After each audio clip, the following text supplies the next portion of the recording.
Welcome to Corzeons! Whoa, we are firmly entrenched in Dino Land as we unbox Mattel's Jurassic World Hammond Collection Spinosaurus, a dinosaur and movie, Jurassic Park 3, that I don't even really like.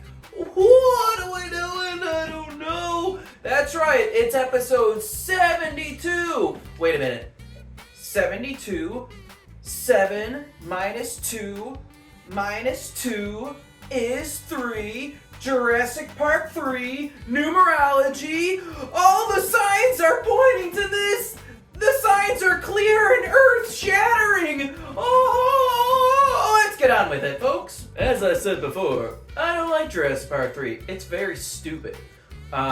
The non-practical effects, especially the Spinosaurus, are outdated as shit and they look like crap. But you know what I've also said before? Jurassic World and its awful spawn are so terrible that they make Jurassic Park 3 look like Jurassic Park 1. That's right, Jurassic Park 3 is so much better than any of the other Jurassic World movies that it's confoundable.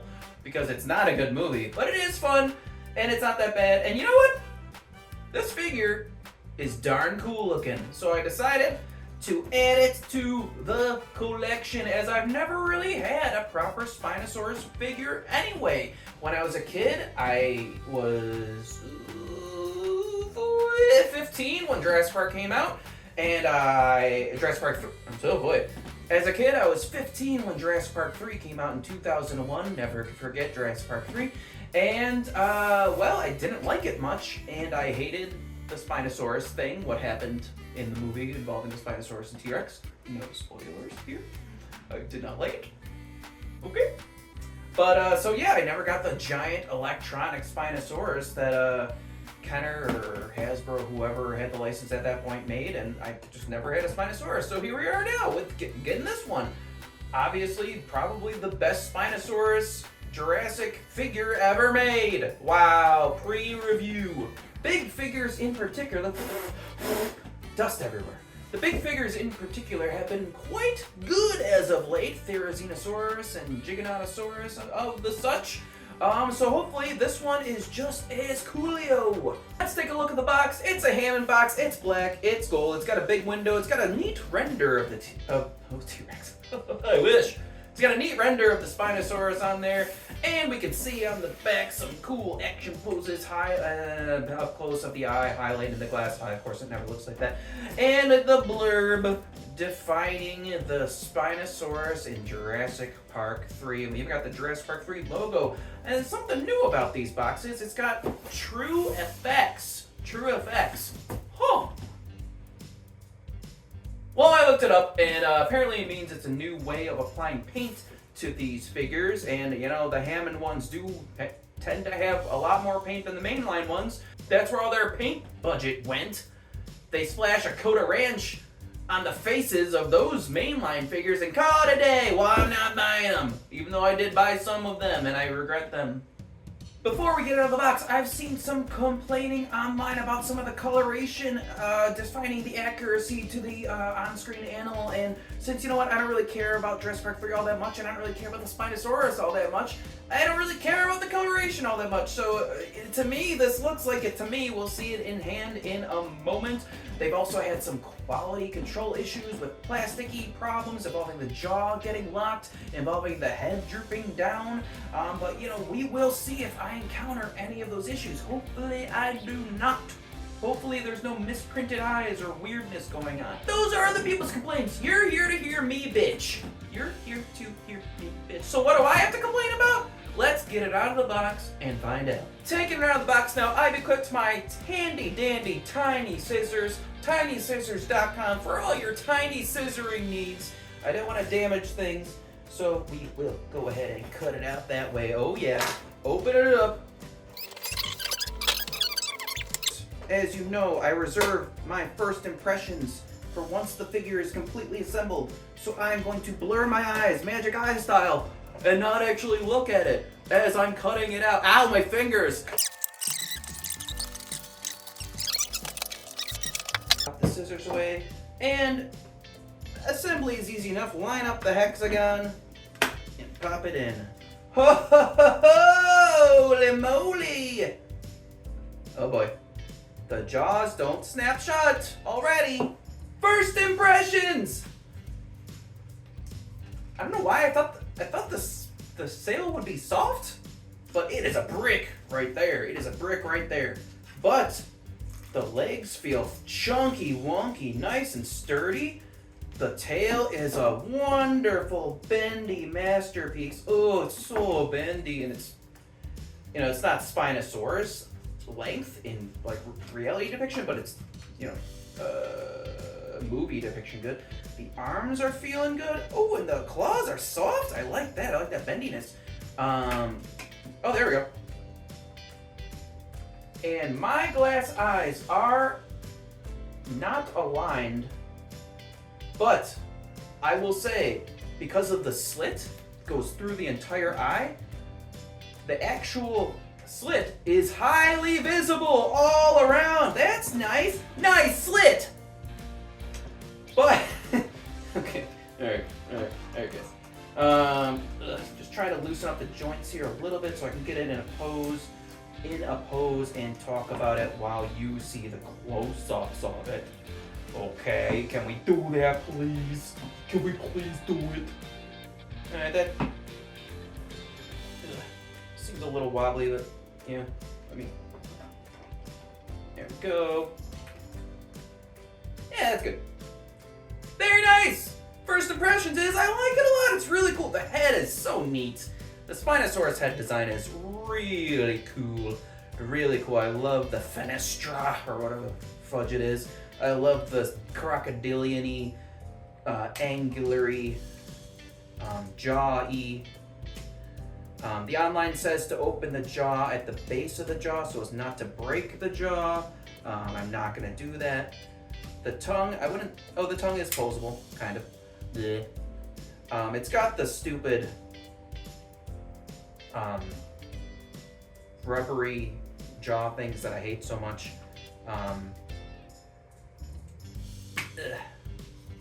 But... Okay, I can open up the top one pretty easily. Can I open up the bottom one? Yeah, there we go.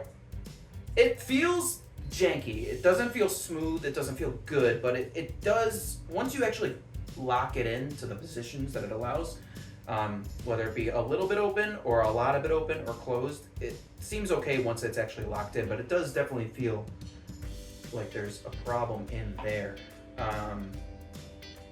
But yeah, in general, the sculpt itself is super cool. The paint, especially on the head, is awesome. The paint gets a little more disappointing as you go down.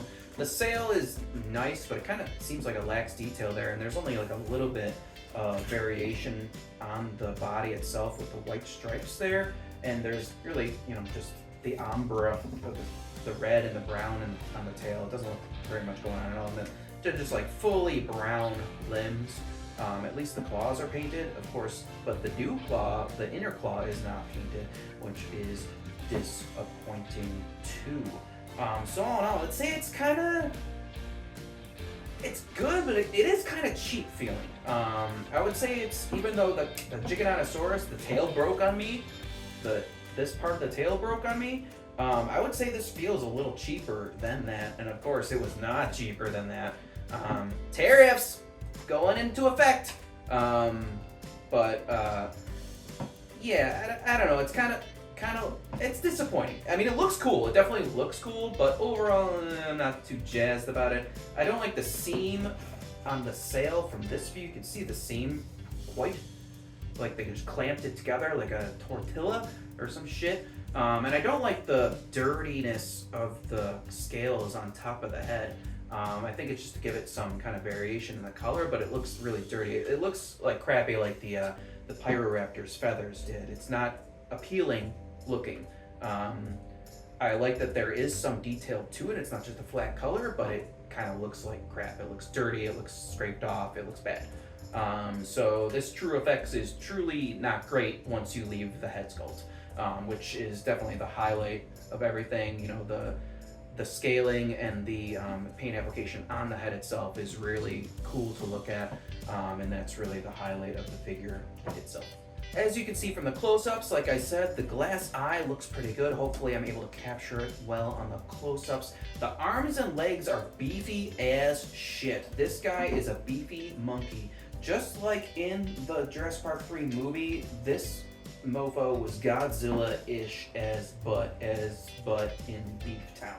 I do wish the tail was a little longer, honestly, but it does seem in proportion with the film Animal. Thanks to recent science, we now think, at least, that Spinosaurus was a lot more crocodilian with shorter limbs and definitely more of an aquatic animal. More skinny, more just fishy guy. But in Jurassic Park 3, they thought it was a T-Rex with a fin on its back, and that's what we have here, is that animal from that film. So that's what it is. Another nitpick I have, open it very carefully. It's hard to open, and it also feels cheap to open. So not only is it hard to open, but it feels cheap. Another nitpick I have is the upper teeth. Oh no, the upper teeth are like that too. Both sets of teeth are in a white gum line.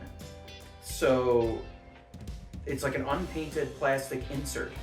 So, and it looks bad, like you can tell right away. I think that should be painted, or they should be deeper set so you don't see it. But it's quite visible. I'm gonna be honest, I never really gave Spinosaurus a chance. My love for the T-Rex was so primal, so hot, that when I saw what happened in Jurassic Park 3, I was like, F this noise. And I said, no. My T-Rex isn't munchy lunchy. And I can see now why I hated the movie when I was younger. I was 15 and full of teen opinions. Hey, did you see Boondock Saints? Give me some of that. Have you guys seen Kids? Harrowing. Yeah, that opening the mouth and closing the mouth is really touch and go. Let's say that. But enough about the sculpt itself, although I've already been talking about the mouth. Let's talk about how this mofo moves. Let's hop the choo-choo to Articulation Station and talk about how it moves. Yes, yes, yes. Okay, as for our mentioned, it's got jaw movement. It opens a little bit. The top opens a little bit more. Ooh, it just feels like it's gonna snap right off. It's like a crappy chip clip or something. It opens a little bit. Okay, so the three positions are closed, open a little bit, and Jurassic World mythical. So, and within the mouth, we got the tongue, which does stay up in a weird tonguey position, but it is gooey feeling. Ugh. Just feels like it's gonna clamp off. I should not open it much. Okay, at the base of the head, we got a ball-ish joint. It's got pretty good range. It goes up and down this much, side to side this much, and a little bit of twist, not much. At the base of the neck, there is another joint with a ton of down. That's cool. It goes like very far down, but not much up at all. It's pretty much it's the default and then all the way down. That also turns to the left and right a little, but that rotates all the way around too. So that's cool. Nothing at the torso. We got the big solid sail there. We'll skip the limbs like always. We got a base of the tail just for, base tail movement, and a lovely gigantic bendiness in the tail. Oh yeah, Daddy likes that bend. Yeah, you can tickle a colon with that popper. Okay, yeah, we got shoulder ball jointsies, which are very visible. Very visible. Ball joints at the elbow and joints at the wrist. And the thing I like about these claw hands is they are bendy and rubbery as monkey. You can't pose them, but they are rubbery as crap. And it feels cool for playing with, and they look cool too. At the legs, we got a little bit of splay, a little bit. Lots of ratcheting thigh movement. We got very big knee amount from very straight to pretty curved. No double knee, no T-Rex mistakes here. We got a ball joint with rotate and bend at the ankle, and the Mattel footy pajamas. Footies make their appearance. Not much bend on them, but they do rotate into like a kind of like a Hasbro Legends yaw type thing, which is honestly pretty serviceable enough if you're not going to include any kind of toe articulation for any kind of walking pose. That's pretty good. So I would say, honestly, I mean, it's a Hammond collection and it does what they do. Honestly, I would say it does. These are starting to feel like a little lacking in terms of articulation. But I would say, I would say more things. But still, these are definitely better than the first run of large ones. Particularly still better than the T-Rex with the terrible janky knees, the terrible huge feet, and also just problems all around, man. Problems all around. Let's take a look at some sweet-ass Spino poses that I was able to get with this Hammond Collection figure. Oh yeah.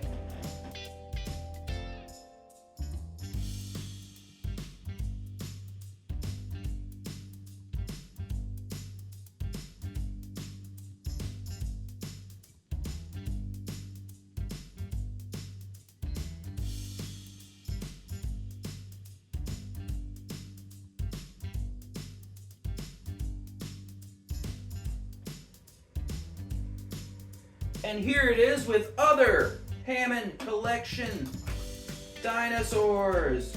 The T-Rex, the Giganotosaurus, smaller ones, human ones, other Jurassic Park 3 ones. Wow, wowie, wowerton.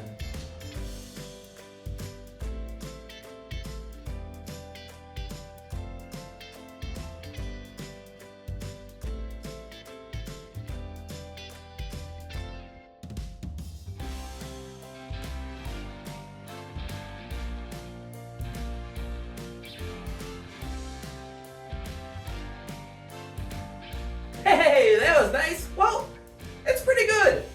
It's pretty good. It's nice. I mean, it looks cool.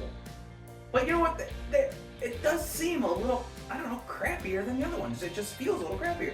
I mean, my favorite part is the head and the claws. But as soon as I try to move the head, I'm worried that I'm going to rip it apart.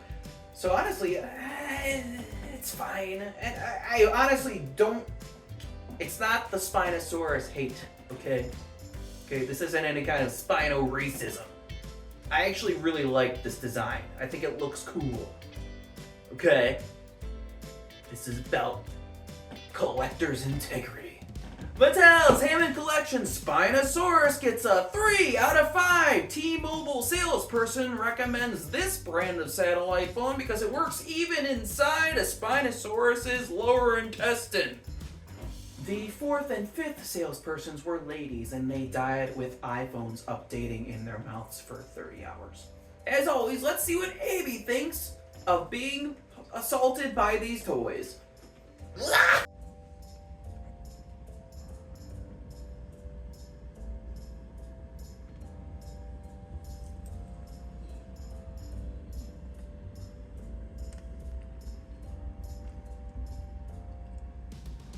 And this time for something different, let's check in with Corbut in this segment we call Corbut's Corner.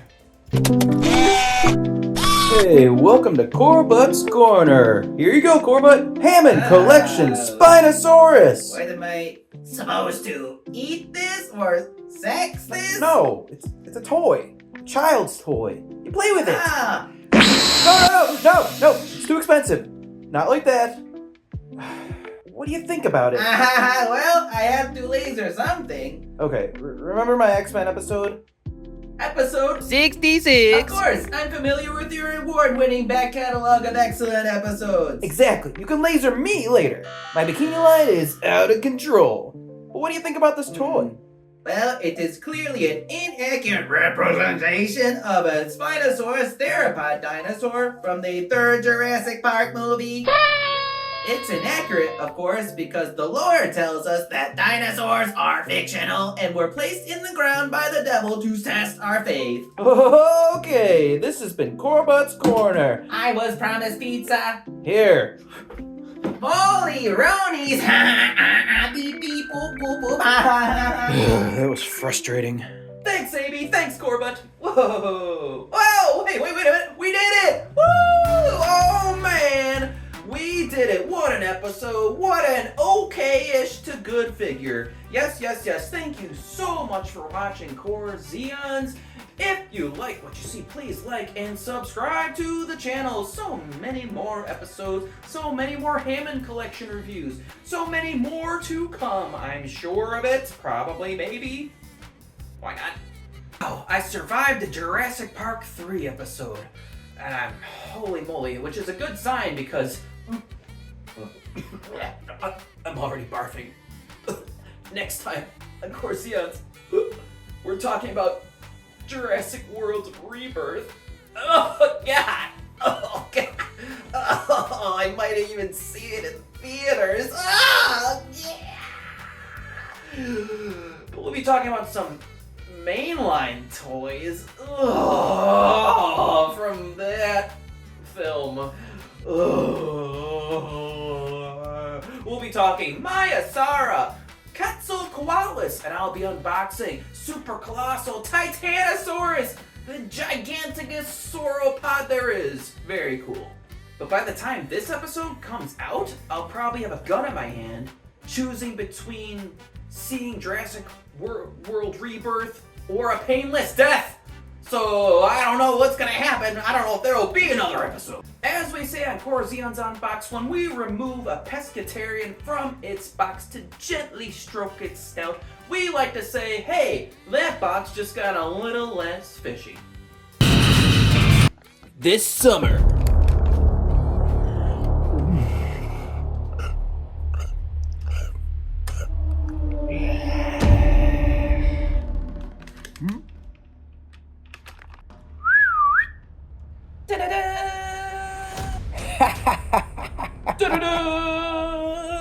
Uh-oh.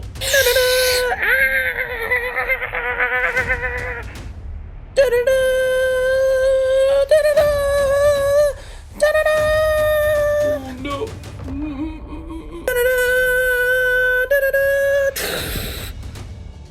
No way.